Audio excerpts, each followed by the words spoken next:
દર વર્ષે ચોમાસું આવે છે, વરસાદ પડે છે અને અમદાવાદના એ જ વિસ્તારો પાણીમાં ગરકાવ થાય. આ કોઈ નવી ઘટના નથી. છતાં સવાલ એ છે કે એએમસી આખું વર્ષ શું કરે છે? જ્યાં દર ચોમાસે જળબંબાકારની સ્થિતિ સર્જાય છે, ત્યાં અગાઉથી પંપ, ડિવોટરિંગ ટીમ, બેરિકેડિંગ અને ટ્રાફિક ડાયવર્ઝનની અસરકારક વ્યવસ્થા કેમ જોવા નથી મળતી? કર્ણાવતી જેવા મહાનગરને થોડા કલાકના વરસાદમાં ઠપ થઈ જવા દેવું શું સુશાસનની નિશાની છે? લોકો કલાકો સુધી ટ્રાફિકમાં ફસાયા, એમ્બ્યુલન્સનો માર્ગ અવરોધાયો, ઓફિસ જતા લોકો રસ્તા પર અટવાયા અને અનેક વિસ્તારોમાં જનજીવન સ્થગિત થઈ ગયું. શું એએમસી અને ટ્રાફિક પોલીસ વચ્ચે કોઈ સંકલિત ઇમરજન્સી યોજના હતી કે બધું જ વરસાદ શરૂ થયા પછીના ભરોસે છોડી દેવાયું? આ માત્ર વરસાદની અસર નથી, પરંતુ આયોજનના અભાવનું પરિણામ છે. જો દર વર્ષે એ જ સ્થળોએ પાણી ભરાય છે, તો અગાઉથી તૈયારી કેમ નથી થતી? કર્ણાવતીને સ્માર્ટ સિટી કહેવું સરળ છે, પરંતુ વરસાદ પડતા જ શહેરને પાણીમાં ડૂબવા દેવું સ્વીકાર્ય નથી. જનતા સવાલ કરે છે, શહેરને વરસાદથી બચાવવાની તૈયારી હતી કે માત્ર દાવાઓનો વરસાદ હતો? અને એએમસી ક્યારે જાગશે? કારણ કે હવે નાગરિકો સવાલ કરી રહ્યા છે, કારણ કે જે 40 મિનિટમાં જે વરસાદ પડી ગયો, અત્યાર સુધીમાં અમદાવાદમાં 10 ઇંચ જેટલો વરસાદ ખાબક્યો છે. અને આ 10 ઇંચ વરસાદથી જો 4 ઇંચ વરસાદમાં અમદાવાદની આવી હાલત હોય, તો 10 ઇંચ વરસાદથી હાલ અમદાવાદની સ્થિતિ શું હશે તે વિચારી શકાય છે.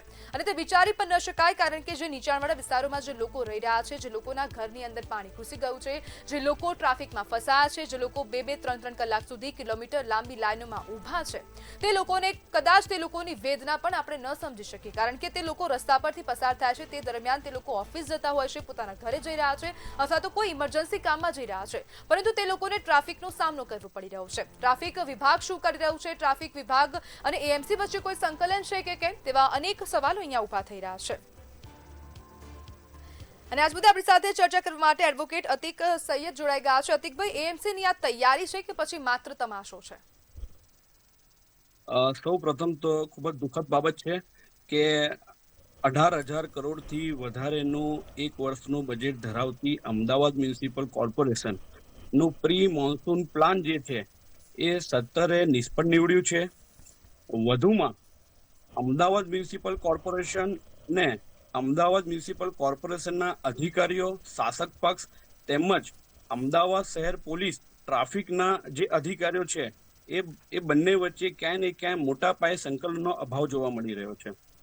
જો અમદાવાદ મ્યુનિસિપલ કોર્પોરેશનના municipal commissioner, deputy municipal commissioner, additional city ઇજનેર તેમજ અમદાવાદ શહેરના 48 વોર્ડના આસિસ્ટન્ટ સિટી ઇજનેર જે વિસ્તારમાં 365 દિવસ કામગીરી કરે છે, જે તેમને પહેલાથી જ ખબર હોય છે કે ભાઈ આ સ્થળોએ પહેલાથી જ પાણી ભરાવાનું છે, અહીંયા સ્ટ્રોંગ વોટર લાઇનના પ્રોબ્લેમો છે, તો પછી એ જે સ્થળો છે એ સ્થળો ઉપર પહેલાથી જ અમદાવાદ મ્યુનિસિપલ કોર્પોરેશને અને ટ્રાફિક પોલીસ વિભાગે કેમ કામગીરી કરી નથી, તે એક ખૂબ જ મોટો પ્રશ્ન છે.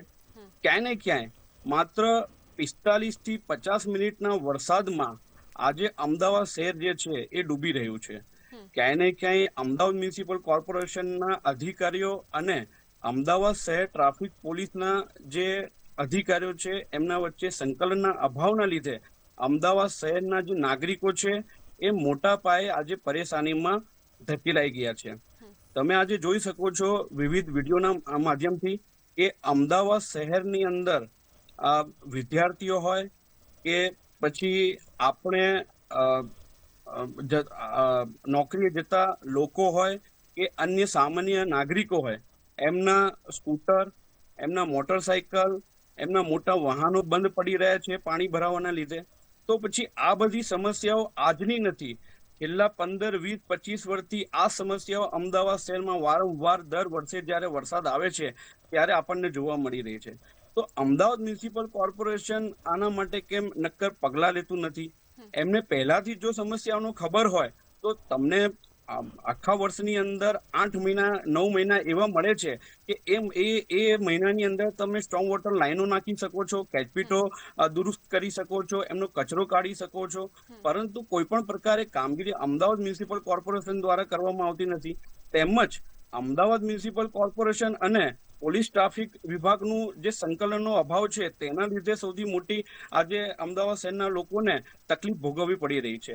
જો આ બંને સંસ્થાઓએ પહેલાથી જ સંયુક્ત યોજના જો બનાવવામાં આવી હોય, જો પોલીસને પણ ખબર હોય કે ભાઈ આ જગ્યાએ પાણી ભરાય છે ને અમદાવાદ મ્યુનિસિપલ કોર્પોરેશનના અધિકારીઓએ પોલીસને જાણ કરી હોય, તો એ ડાયવર્ઝન કયા કયા સ્થળોએ કયા કયા રોડ રસ્તા ઉપર આપણે નાખવાના છે એના માટેની કામગીરી પોલીસ દ્વારા પણ કરવામાં આવી હોત.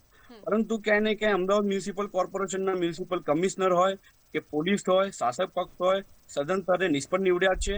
અને અમદાવાદ શહેરની જે પ્રજા છે, જે કરોડો રૂપિયાનું ટેક્સ ભરે છે, એ ક્યાંય ને ક્યાંય આજે એ ટેક્સ પેટેના જે રૂપિયા છે એના સામે જે સેવાઓ મળવી જોઈએ એ સેવાઓ અમદાવાદ મ્યુનિસિપલ કોર્પોરેશન આપી રહી નથી, એ જોવાઈ રહ્યું છે. અતિકભાઈ, આપણે કાયદાકીય દ્રષ્ટિએ જોઈએ તો આ જે લોકોને સુવિધા મળવી જોઈએ, લોકો ટેક્સ ચૂકવી રહ્યા છે અને જાહેર નાણાંનો બગાડ થઈ રહ્યો છે, તો કાયદાકીય રીતે જવાબદાર કોણ ઠેરવાયામાં? કાયદાકીય જવાબદાર અમદાવાદ મ્યુનિસિપલ કોર્પોરેશનના મ્યુનિસિપલ કમિશનર અને તમામ ઝોનના જે ડેપ્યુટી મ્યુનિસિપલ કમિશનરો છે એ સંપૂર્ણ રીતે જવાબદાર છે. તેમજ અમદાવાદ શહેરના જે 7 ઝોન છે એ ઝોનોના એડિશનલ સિટી ઇજનેર, જેમના માથે બહુ મોટી જવાબદારી હોય છે, કયા કયા વોર્ડમાં ક્યાં પાણી ભરાય છે એની સંપૂર્ણ નીતિઓ બનાવી, એ નીતિઓ ઉપર અમલ કરવું અને એ અમલ કર્યા પછી ક્યાંય આ સ્ટ્રોંગ વોટર લાઈનો નાખવી ના નાખવી એ નિર્ણયો લેવાનું સંપૂર્ણ કામગીરી જે છે એ વોર્ડના આસિસ્ટન્ટ એન્જિનિયર, ડેપ્યુટી સિટી ઇજનેર, એડિશનલ સિટી ઇજનેર દ્વારા કરવામાં આવતી હોય છે. તો ક્યાંય ને ક્યાંય અમદાવાદ મ્યુનિસિપલ કોર્પોરેશનના નીચેના અધિકારીથી લઈ અને અમદાવાદ મ્યુનિસિપલ કોર્પોરેશનના મ્યુનિસિપલ કમિશનર એ તમામ જવાબદાર છે. તેમજ અમદાવાદ શહેરના જે લોકો છે એમને જે આર્થિક નુકસાન ભોગવવો પડી રહ્યો છે એ આર્થિક નુકસાનની જવાબદારી પણ અમદાવાદ મ્યુનિસિપલ કોર્પોરેશનના મ્યુનિસિપલ કમિશનરે લેવી જ જોઈએ. જી બિલકુલ અતિકભાઈ, જોડાવા બદલ આપનો આભાર.